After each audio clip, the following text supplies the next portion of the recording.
Hello students, how are you. स्वागत है आप सभी का फिर से मेरे यूट्यूब चैनल दीपक ट्यूटोरियल्स में। चैप्टर इलेक्ट्रोकेमिस्ट्री की प्रीवियस क्लास में मैंने आप लोगों को बताया था किस प्रकार आप दिए गए दो इलेक्ट्रोडों से एक इलेक्ट्रोकेमिकल सेल बना सकते हो, उस सेल के अंदर होने वाली कंप्लीट रेडॉक्स रिएक्शन लिख सकते हो और साथ ही साथ उस बने हुए सेल का आप लोग ईएमएफ भी कैलकुलेट कर सकते हो। आज की इस क्लास में मैं आप लोगों को बताऊंगा एक बहुत ही यूजफुल टॉपिक आप लोगों के लिए जो बहुत ज्यादा इंपॉर्टेंट होने वाला है। इसका नाम है नैन्स इक्वेशन। तो मैं आप लोगों को आज नैन्स इक्वेशन से डील कराऊंगा। नैन्स इक्वेशन स्टार्ट करने से पहले मैंने आप लोगों को प्रीवियस क्लास में एक क्वेश्चन दिया था। पहले उस क्वेश्चन पे अपन डिस्कस करते हैं कि वो क्या है और उसका क्या सॉल्यूशन होएगा। तो देखो, मैंने आप लोगों को दो इलेक्ट्रोड दिए थे। एक मैंने आप लोगों को दिया था H2 2H पॉजिटिव और इसकी वैल्यू थी 0.0 वोल्ट। ई नॉट का मतलब ये स्टैंडर्ड कंडीशन के अंदर एक इलेक्ट्रोड है हाइड्रोजन का जिसकी वैल्यू है 0.0 वोल्ट। और एक मैंने आपको स्टैंडर्ड कंडीशन में इलेक्ट्रोड दिया था कॉपर का, कॉपर +2 से कॉपर जिसकी वैल्यू दी थी +0.34 वोल्ट। ये लीजिए, ये दो मैंने आप लोगों को इलेक्ट्रोड दिए थे और मैंने आप लोगों से क्वेश्चन ये किया था कि इसका सेल बनाओ। सबसे पहला क्वेश्चन, इसका सेल बनाओ कि सेल कैसे बनेगा। और नंबर 2, जैसा कि हम 3 काम करते हैं इलेक्ट्रोडों से। पहला काम सेल बनाना, दूसरा काम सेल की रिएक्शन लिखना और तीसरा काम सेल का ईएमएफ कैलकुलेट करना। क्लियर है ये बात? तो आप लोग देखिए कि जब सेल बनाएंगे तो सबसे पहले आप लोगों को ये पता होना चाहिए कि कौन से इलेक्ट्रोड का रिडक्शन होगा और कौन से इलेक्ट्रोड पे ऑक्सीडेशन होगा। तो आप लोग सबसे पहले वैल्यूज देखिए। देखो, वैल्यूज की अगर मैं बात करूं तो +2 से 0 यानी कि हाई से लो जा रहे हैं, रिडक्शन पोटेंशियल है, हमको रिडक्शन में ही चाहिए। ये वाला क्या है, 0 से प्लस यानी कि ऑक्सीडेशन, तो हमको रिडक्शन में करना पड़ेगा। तो हम लोग क्या करेंगे, इसको लिखेंगे 2H पॉजिटिव से H2।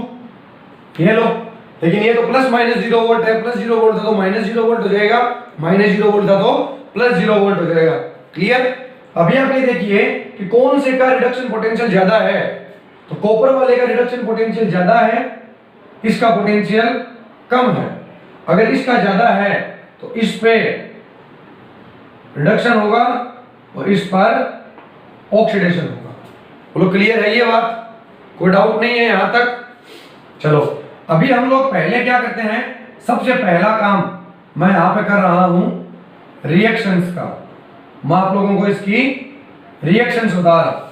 इस सेल के अंदर जो बनेगा सेल, उस सेल के अंदर क्या रिएक्शंस होगी। तो पहले first half reaction, first half reaction at anode. और बताओ एनोड पे क्या होता है। तो आप सारे जानते हो कि एनोड पे होता है ऑक्सीडेशन। तो जिसका ऑक्सीडेशन हो रहा है वो रिएक्शन लिखोगे आप लोग। ऑक्सीडेशन किसका हो रहा है, हाइड्रोजन का हो रहा है। ठीक है, तो अगर H प्लस H में जाए तो ऑक्सीडेशन नहीं होगा, H अगर H प्लस में जाए तो ऑक्सीडेशन होगा। तो H2 2H पॉजिटिव में जा रहा है, तो देखो 0 से +1 जा रहा है, बढ़ गई ऑक्सीडेशन स्टेट यानी कि ऑक्सीडेशन हो गया। क्लियर? लेकिन जब 2H प्लस में जाएंगे तो क्या करना पड़ेगा, 2 इलेक्ट्रॉन डोनेट करने पड़ेंगे। ये बात क्लियर? इसको मैं बोल दूं इक्वेशन नंबर या रिएक्शन नंबर 1। अभी आप देखिए second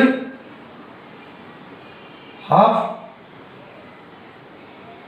reaction at cathode, second half reaction cathode पे।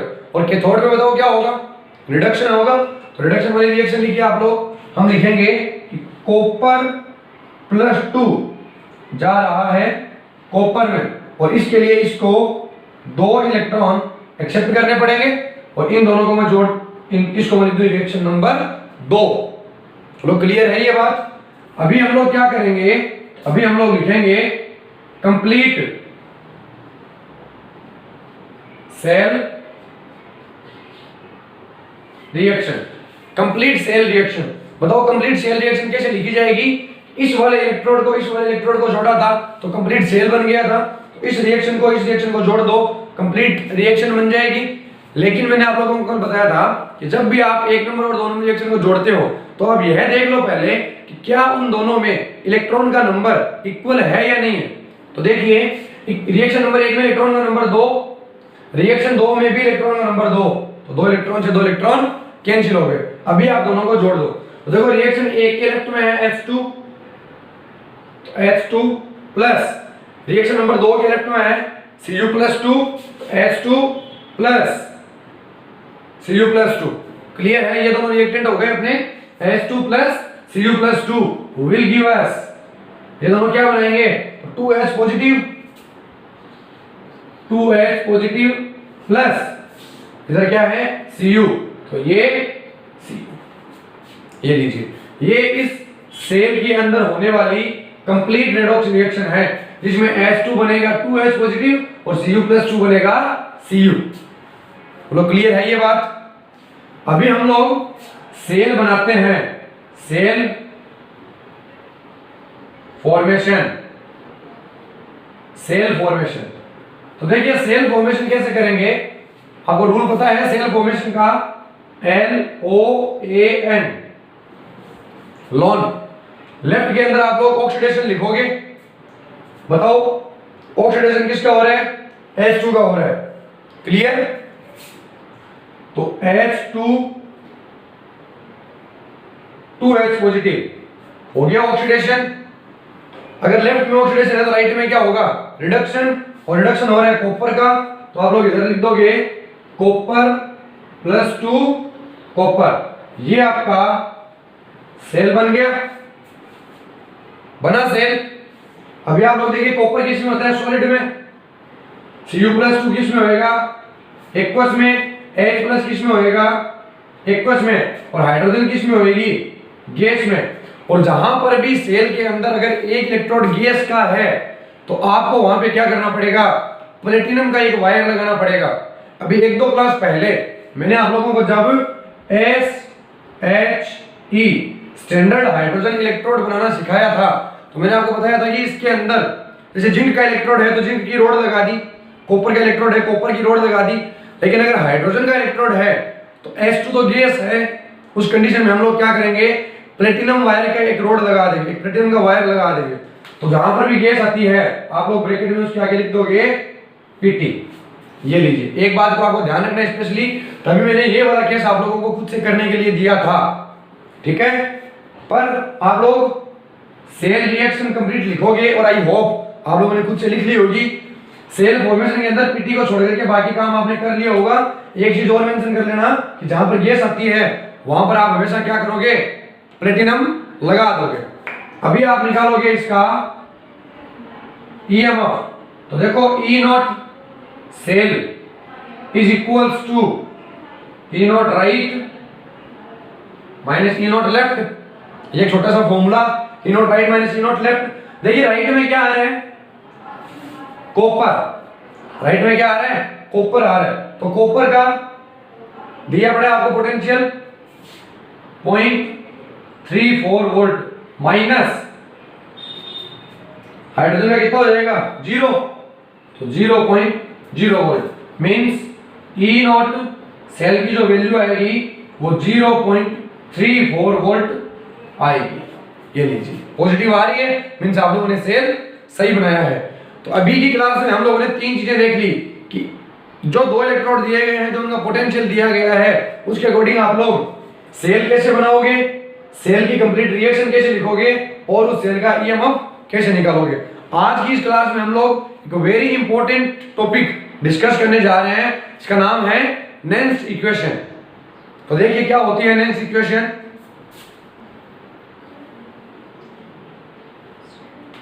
ये आज की हमारी क्लास का टॉपिक रहेगा नेल्स इक्वेशन। देखिए स्पेलिंग जो है नेल्स की, ये कई बुक के अंदर अलग है, कईयों के अंदर अलग है, तो स्पेलिंग पे हो सकता है कंडीशंस अप्लाइड। स्पेलिंग सही कर रहे ना आप लोग बुक से देख करके। नेल्स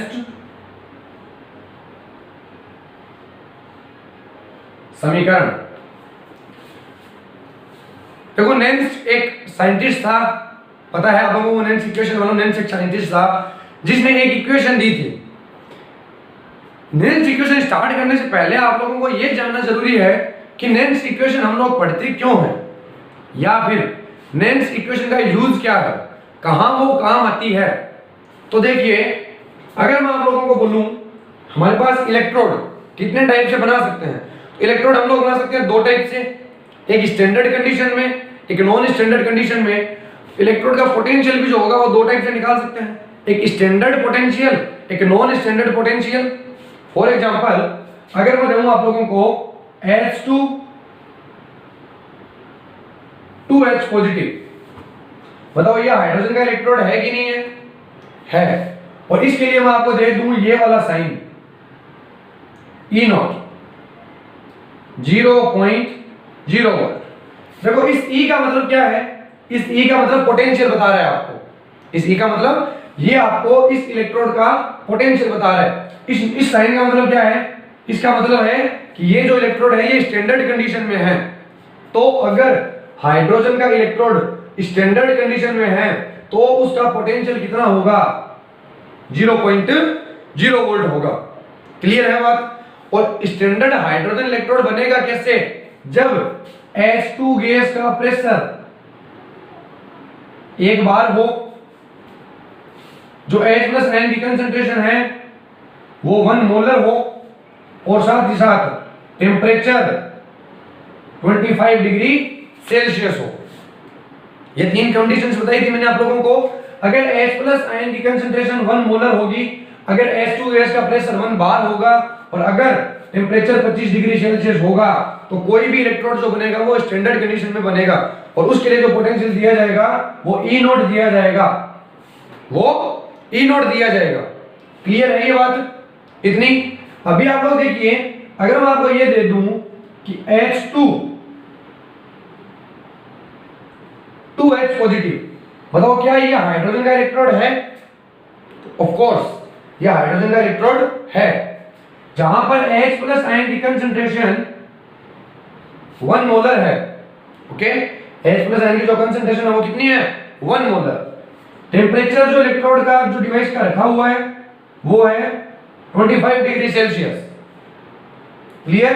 और H2 जो गैस है उसका प्रेशर मैंने ले लिया 10 बार। अब बताओ क्या ये इलेक्ट्रोड स्टैंडर्ड कंडीशन में होगा? तो हमारा आंसर है नो, ये इलेक्ट्रोड स्टैंडर्ड कंडीशन में नहीं होगा। क्यों नहीं होगा? क्योंकि ये वाली कंडीशन स्टैंडर्ड कंडीशन के लिए फॉलो हो रही है, ये वाली फॉलो हो रही है, लेकिन ये वाली फॉलो नहीं हो रही। और अगर ये वाली फॉलो नहीं हो रही तो ये वाला इलेक्ट्रोड स्टैंडर्ड कंडीशन में नहीं होगा। तो इसका जो पोटेंशियल दिया जाएगा, क्या वो E0 दिया जाएगा या ओनली E दिया जाएगा? तो मेरा आंसर है ओनली E दिया जाएगा। क्यों?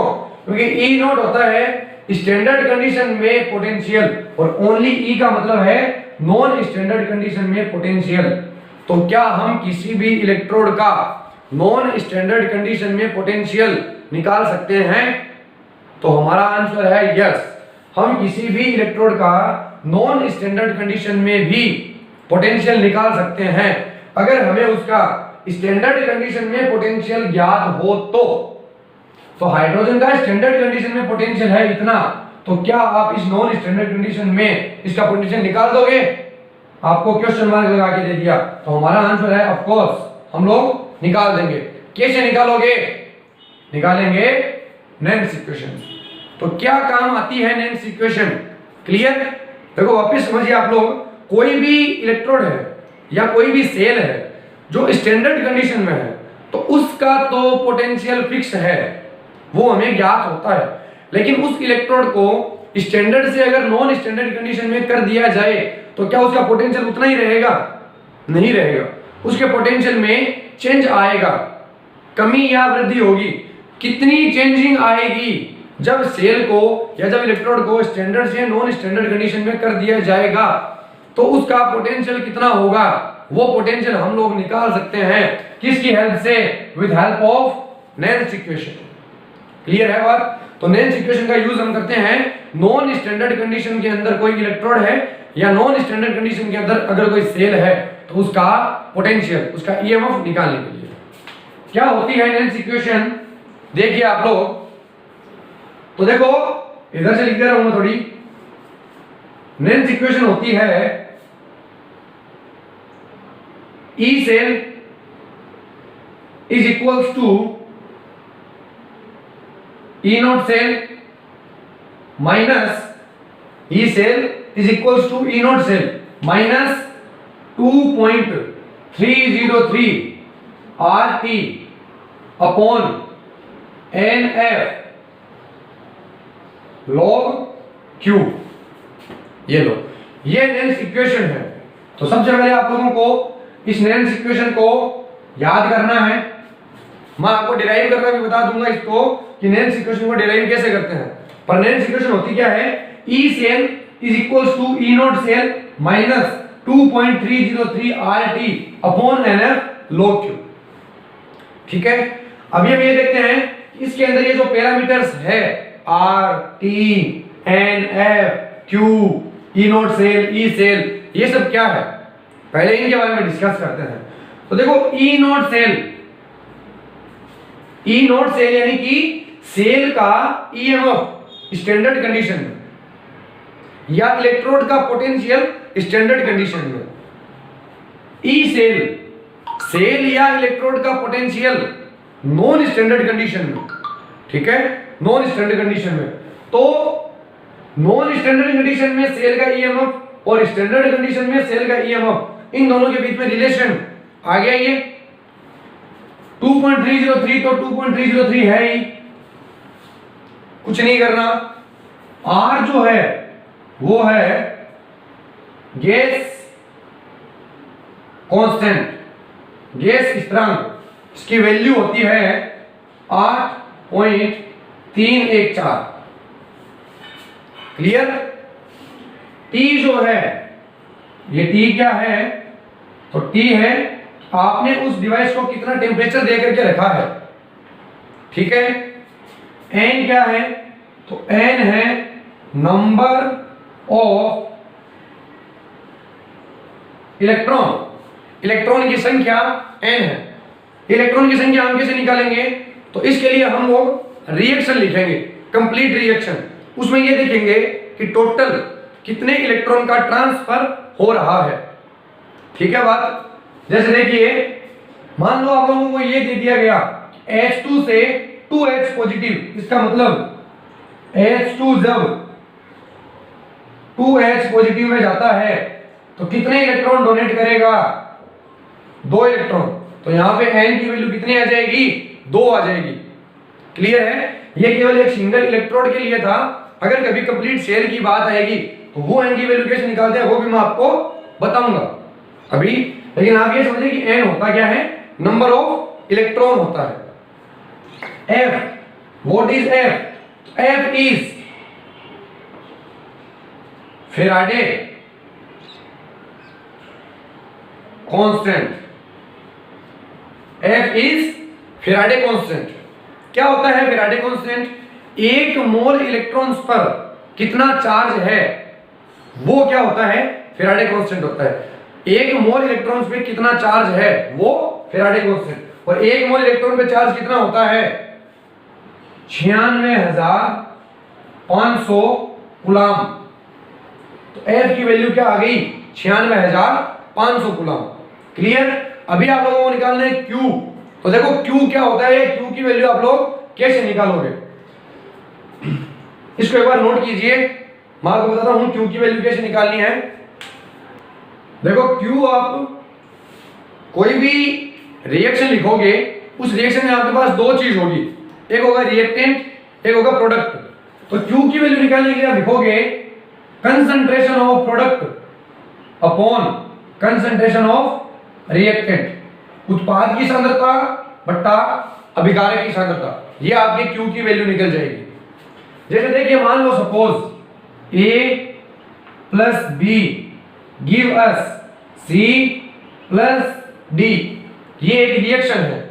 इस रिएक्शन में Q की वैल्यू निकालनी है। तो देखो ये प्रोडक्ट है इतना इतना और ये रिएक्टेंट है। तो प्रोडक्ट की कंसंट्रेशन यानी कि कंसंट्रेशन ऑफ C, दो प्रोडक्ट आ गए तो into concentration of D upon ये रिएक्टेंट, तो concentration of A into concentration of B। इस तरीके से आप लोग Q की वैल्यू निकाल सकते हो, concentration of product upon concentration of reactant.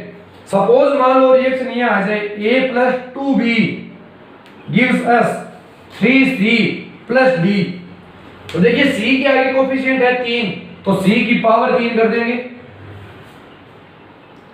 B का कोफिशिएंट है 2, तो B की पावर 2 कर देंगे। क्लियर है बात? जितना आगे कोफिशिएंट लगा है वो अपन पावर में लगा देंगे। ठीक है, एक चीज और देखिए, यहां पे इनकी फिजिकल स्टेट लिखी जाती है। जैसे मान लो A सॉलिड में है, तो जब कोई रिएक्टेंट या प्रोडक्ट सॉलिड में है तो उसकी कंसंट्रेशन को अपन नहीं लिखेंगे, 1 मान लेंगे। जैसे A सॉलिड में था तो इसकी कंसंट्रेशन को 1 मान लिया, और अगर D मान लो गैस में है तो अपन D का कंसंट्रेशन नहीं लिखेंगे, अपन D का लिखेंगे प्रेशर, गैस का प्रेशर लिखेंगे। तो ये कुछ एक रूल है Q की वैल्यू निकालने के। अभी आप लोगों को हो सकता है थोड़ा डाउट हो, नहीं समझ में आया वो प्रॉपर, बट अभी मैं एक एग्जांपल लूंगा, उस एग्जांपल से जब आप लोगों को समझाऊंगा तो आपको सब कुछ क्लियर हो जाएगा एकदम से। ज्यादातर स्टूडेंट जब नेम्स इक्वेशन से रिलेटेड न्यूमेरिकल करते हैं तो उनको Q की वैल्यू निकालने में बहुत ज्यादा दिक्कत आती है, Q की वैल्यू निकालने में बहुत ज्यादा दिक्कत आती है। तो अभी आप लोगों को Q की वैल्यू में बिल्कुल भी दिक्कत नहीं करनी, मैं आपको 2-3 एग्जांपल लूंगा, समझाऊंगा। फिलहाल आप ये समझिए कि कौन कौन से पैरामीटर किन किन चीजों के लिए है। देखिए ये वाली वैल्यू कांस्टेंट है, R कांस्टेंट है, और जब भी हम किसी सेल को स्टैंडर्ड कंडीशन से नॉन स्टैंडर्ड कंडीशन में ले जाएंगे तो उसके टेम्परेचर की वैल्यू चेंज नहीं करेंगे, टेम्परेचर हमेशा 25 डिग्री सेल्सियस ही रखेंगे, मतलब टेम्परेचर भी कांस्टेंट और फैराडे कांस्टेंट। तो इन चारों वैल्यूज को जब रख करके सोल्व किया जाता है तो आती है 0.0591, जो अपन एक बार साथ में लिख दे रहे हैं। तो देखो अपन क्या लिखेंगे, E cell is equals to E not cell minus 0.0591 upon N और log Q। N की value reaction to reaction change होती जाएगी, Q की value reaction to reaction change होती जाएगी। बाकी 2.303 R T और F चेंज नहीं होगा। तो आप जरूरत पड़ने पर ये वाली इक्वेशन भी काम ले सकते हो, आप जरूरत पड़ने पर ये वाली इक्वेशन भी काम ले सकते हो। क्लियर है? अभी मैं आपको एक दो एग्जांपल लेकर के बताता हूं कि किस तरीके से आप इस रिएक्शन का, इस इक्वेशन का यूज करोगे और आंसर सॉल्व करोगे। ठीक है, नोट कीजिए इसको। H2 2H पॉजिटिव 0.0 वोल्ट, यानी कि जब हाइड्रोजन का इलेक्ट्रॉन स्टैंडर्ड कंडीशन में है तो उसका पोटेंशियल 0 वोल्ट है, उसका पोटेंशियल 0 वोल्ट है। लेकिन जब H2 2H पॉजिटिव, इसके अंदर इसका प्रेशर मान लो मैंने ले लिया 10 बार, और H प्लस आयन की जो कंसंट्रेशन थी वो 1 मोल की 1 मोल ही पड़ी है, टेम्परेचर चेंज करा नहीं है, तो इसका जो पोटेंशियल आएगा वो कितना आएगा। स्टैंडर्ड कंडीशन से नॉन स्टैंडर्ड कंडीशन में कर दिया इलेक्ट्रोड को। अपन नेल्स इक्वेशन का यूज केवल एक सिंगल इलेक्ट्रोड के लिए भी कर सकते हैं और पूरा सेल के लिए भी कर सकते हैं। तो अभी देखिए आप लोग सबसे पहले अपने नेल्स इक्वेशन लगाएंगे अपन। E cell is equals to E not cell minus 2.303 R T upon F, सबकी वैल्यू 0.0591 अपॉन N और log Q। लो क्लियर है ये बात, समझ में आ गई? अभी आप लोग देखिए E नॉट सेल की वैल्यू आपको दी गई है, ये तो दी जाएगी। तो E नॉट सेल की वैल्यू 0 वोल्ट, तो 0 माइनस 0.0591 का 0.0591 आएगा, तो 0.0591 अपॉन N log Q। ठीक है, अगर मेरे को Q की वैल्यू निकालनी है तो मेरे को कंप्लीट रिएक्शन लिखनी पड़ेगी। यहां पे रिएक्शन क्या हो रही है कि H2 जो है वो 2H पॉजिटिव में जा रहा है, तो H2, ध्यान से देखिए, H2 जब 2H पॉजिटिव में जाएगा तो क्या करेगा, 2 इलेक्ट्रॉन डोनेट करेगा। एक रिएक्शन बना लोगे आप लोग आराम से, दी गई है कि H2 2H पॉजिटिव में जा रहे हैं, तो H2 जब 2H पॉजिटिव में जाएगा, जब इसका ऑक्सीडेशन होगा, देखो 0 से +1 जा रहे हैं, तो ऑक्सीडेशन, और ऑक्सीडेशन में इलेक्ट्रॉन डोनेट करने पड़ेंगे। कितने इलेक्ट्रॉन डोनेट किए, 2, तो बताओ n की वैल्यू कितनी आ गई, 2। क्लियर है ये बात? चलो अभी अपन क्या करते हैं, Q की वैल्यू निकालते हैं। तो Q की वैल्यू के लिए क्या करना पड़ेगा, concentration of product upon concentration of reactant. तो प्रोडक्ट क्या है, 2H पॉजिटिव, 2H पॉजिटिव, तो हम क्या करेंगे, H पॉजिटिव का स्क्वायर। क्यों बताओ स्क्वायर, क्योंकि H पॉजिटिव के आगे कोएफिशिएंट 2 है, अपॉन H2, तो H2 गैस है तो इसका प्रेशर लेंगे। क्लियर है ये बात, कोई डाउट नहीं, यहां तक समझ में आ गया एकदम अच्छे से। चलो अभी आप देखो कि H प्लस आयन की कंसंट्रेशन कितनी है, तो H प्लस आयन की जो कंसंट्रेशन है वो 1 मोल है, तो 1 का स्क्वायर अपॉन H2 का प्रेशर 10 बार, तो 10 बार यानी कि Q की वैल्यू आ गई 1/10, 1/10। क्लियर है ये बात, कोई डाउट नहीं यहां तक। तो log Q की जगह आप लोग क्या लिख दोगे, log 1/10, log 1/10। यहां तक समझ में आ गया।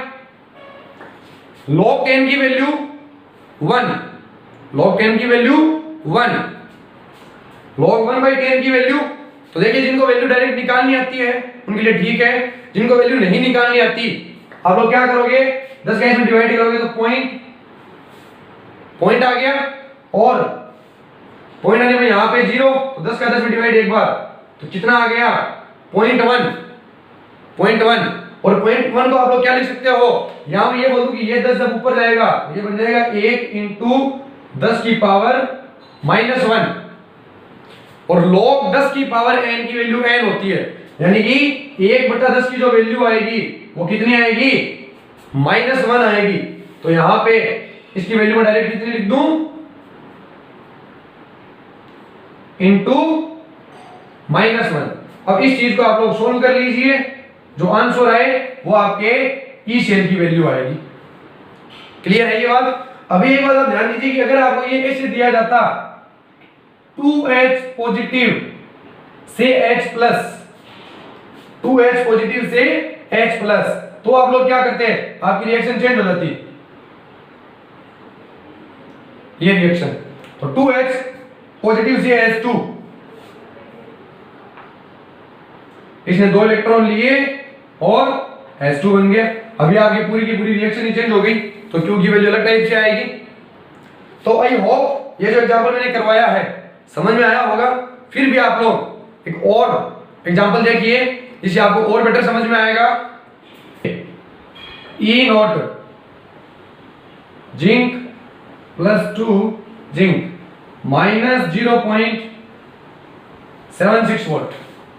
आपको स्टैंडर्ड कंडीशन में जिंक के इलेक्ट्रोड का पोटेंशियल -0.76 वोल्ट दिया गया है। जब जिंक +2 से जिंक, यहां पर जब मैंने जिंक +2 आयन जो था उसकी कंसंट्रेशन 0.1 मोलर कर दी। देखो गैस यहां पर है नहीं तो प्रेशर आएगा नहीं। नंबर 2 बात कि टेम्परेचर 25 डिग्री सेल्सियस है, लेकिन जैसे ही 1 मोलर से 0.1 मोलर कर दी, स्टैंडर्ड से नॉन स्टैंडर्ड कंडीशन में हो गया। अब इसका पोटेंशियल कितना आएगा ये बताना है। तो देखो E cell is equals to E0 cell -2.303, या डायरेक्ट वैल्यू लिख दूं मैं 0.0591 upon n n log Q. लो क्लियर है ये बात? रिएक्शन बनाओ आप लोग। सबसे पहले Zn+2 जिंक में जा रहा है, तो जिंक +2 जब 2 इलेक्ट्रॉन लेगा तो जिंक बनेगा। क्लियर है ये बात? जब आप Q की वैल्यू निकालोगे तो concentration of zinc upon concentration of zinc +2। अब देखो जिंक जो है वो किस में है? सॉलिड में। जिंक +2 जो है वो है एक्वस में, तो सॉलिड में है मतलब 1। और जिंक +2 की कंसंट्रेशन कितनी दी गई है? 0.1। 1/0.1 यह आ जाएगा 10। तो log Q की जगह मैं क्या लिख दूं? 10 log 10 और n बताओ कितने इलेक्ट्रॉन का ट्रांसफर हो रहा है? 2 इलेक्ट्रॉन का। तो n की वैल्यू 2। समझ में आ गई ये बात? अभी आप लोग देखिए ई सेल, पूरा सॉल्यूशन दे दे रहा हूं आप लोगों को। E cell is equal to E not cell की वैल्यू -0.76, तो -0.76 वोल्ट माइनस इसका डिवाइड करो इसमें तो 0.0, 5 में गया 2 बार, 1 9 19, 9 का 18, 1 1 11, 5.0295 इंटू log 10 की वैल्यू 1, तो 1 को इससे मल्टीप्लाई करोगे 1 ही आएगा। क्लियर है ये बात? E cell is equal to ये माइनस और माइनस, साइन माइनस का रहेगा लेकिन वैल्यू आपस में क्या होगी? जुड़ जाएगी। तो देखिए 5 9 8 7 ये देखिए जब आप लोगों ने इसमें ये वाली चीज ऐड कर दी तो ये माइनस में 0.7895 वोल्ट। ये लो, जो इतना पोटेंशियल था स्टैंडर्ड कंडीशन में वो नॉन स्टैंडर्ड कंडीशन में इतना हो गया। तो आप किसी भी एक सिंगल इलेक्ट्रोड का पोटेंशियल निकाल सकते हो और आप पूरे सेल का भी पोटेंशियल निकाल सकते हो। पूरे सेल का कैसे निकालते हैं वो भी मैं आपको एक एग्जांपल देके बता दे रहा हूं। देखिए आप लोग, कॉपर +2 कॉपर,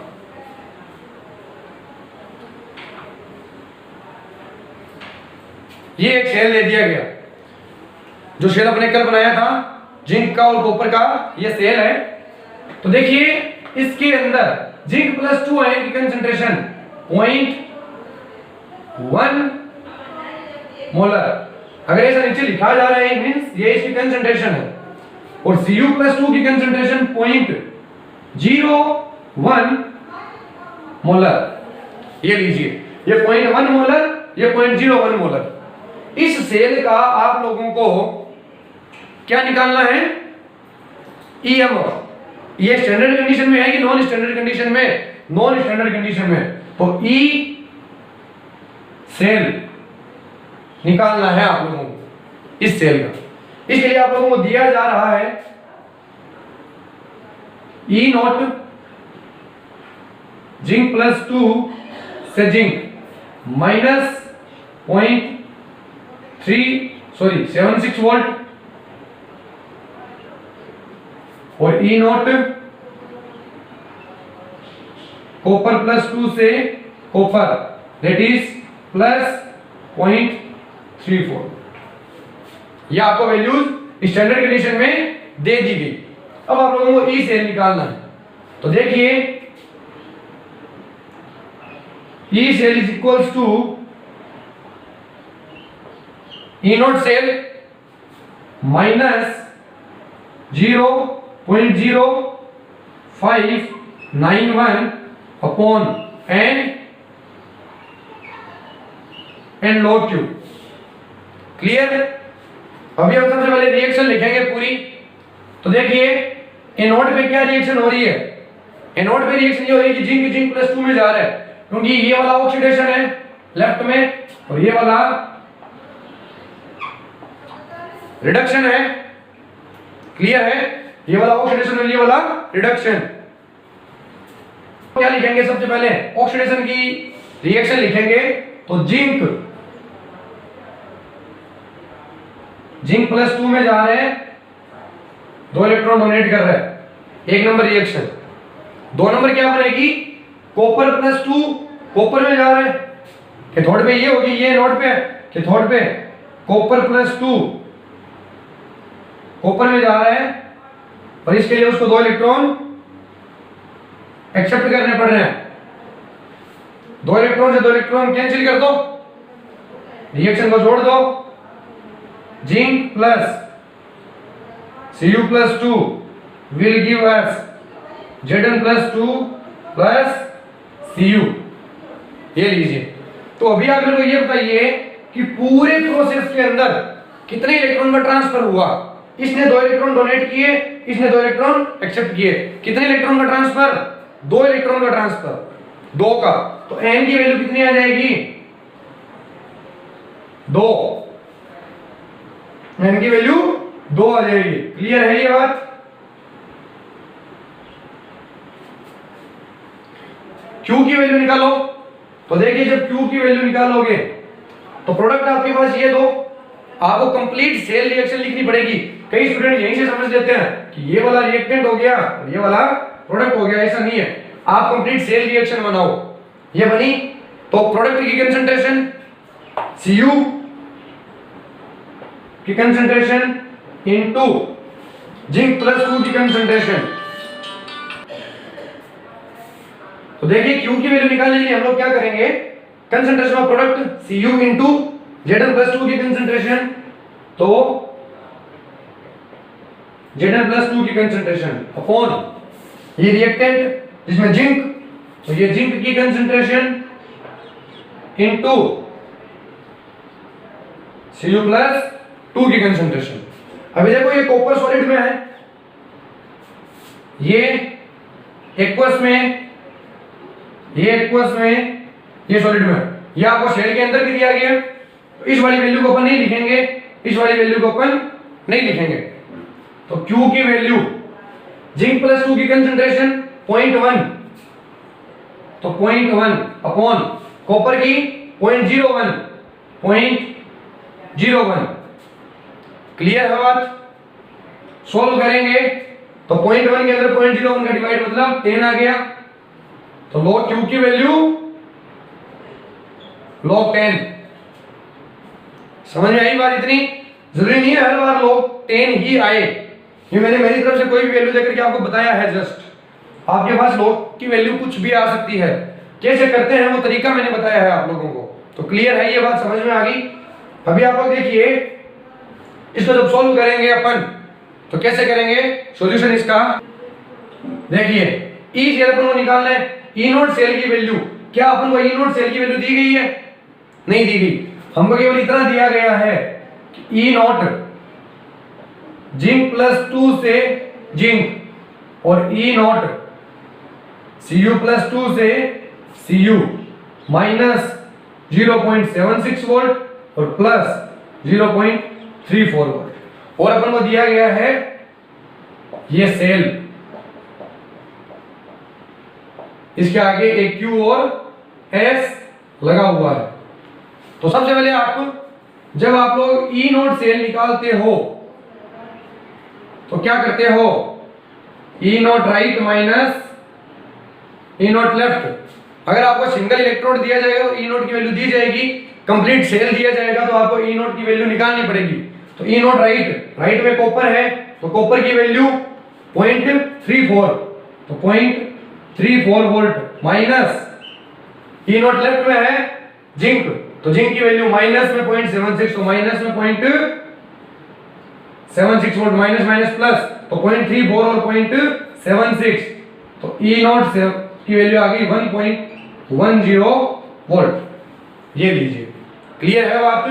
तो देखिए 1.10 वोल्ट माइनस इसके में डिवाइड लगाओ तो 0.0295 इंटू log 10 की वैल्यू 1, तो 1 का 1 रहेगा, 1 का 1 रहेगा। ये आ जाएगी आपके पास ई से, इसमें से इसको डिवाइड कर दो, 1.10 में से 0.295 को डिवाइड कर दो।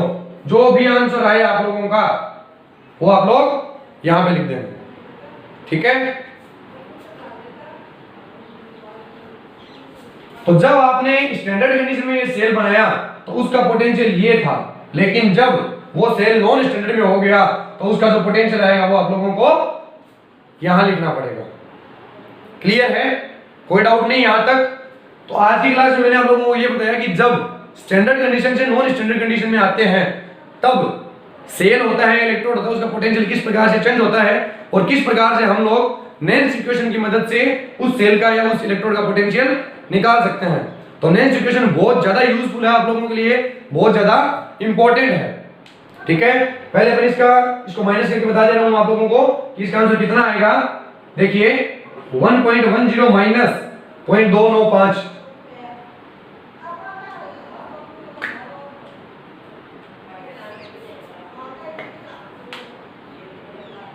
1.07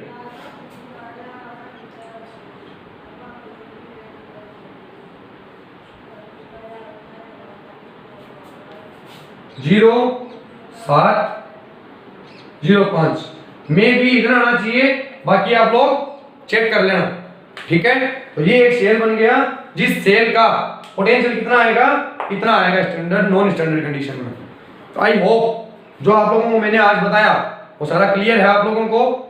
फिर भी अगर किसी को कुछ डाउट है तो मेरे को कमेंट में डालना, मैं आपको उसका आंसर बताऊंगा। जाने से पहले मैं आप लोगों को एक सेल दे रहा हूं नॉन स्टैंडर्ड कंडीशन में, उसका ईएमएफ आप लोग याद करोगे, कैलकुलेट करोगे नेंस इक्वेशन से, और जो आंसर आएगा वो मेरे को कमेंट करोगे। नेक्स्ट वीडियो में मैं आपको उसका आंसर बताऊंगा, ठीक है। ये एक सेल है जो दिया गया है आप लोगों को, जिसमें जिंक की जो कंसंट्रेशन है वो 0.01 मोलर और Ag प्लस की कंसंट्रेशन 0.001 मोलर। ये लीजिए आप लोगों को वैल्यूज दी जा रही है। E नॉट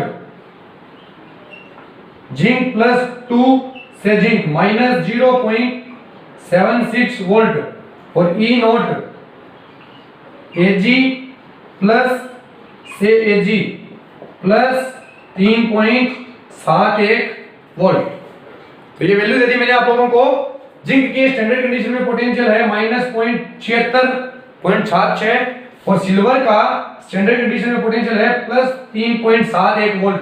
और ये सेल है जिसके अंदर कंसंट्रेशन मैंने आप लोगों को दे दी। अब इसका ई सेल यानी कि नॉन स्टैंडर्ड कंडीशन में पोटेंशियल या ईएमएफ कितना आएगा ये आप लोग याद करोगे नेंस इक्वेशन से, और जो आंसर आएगा वो मेरे को कमेंट में बताओगे। Okay, thank you for watching.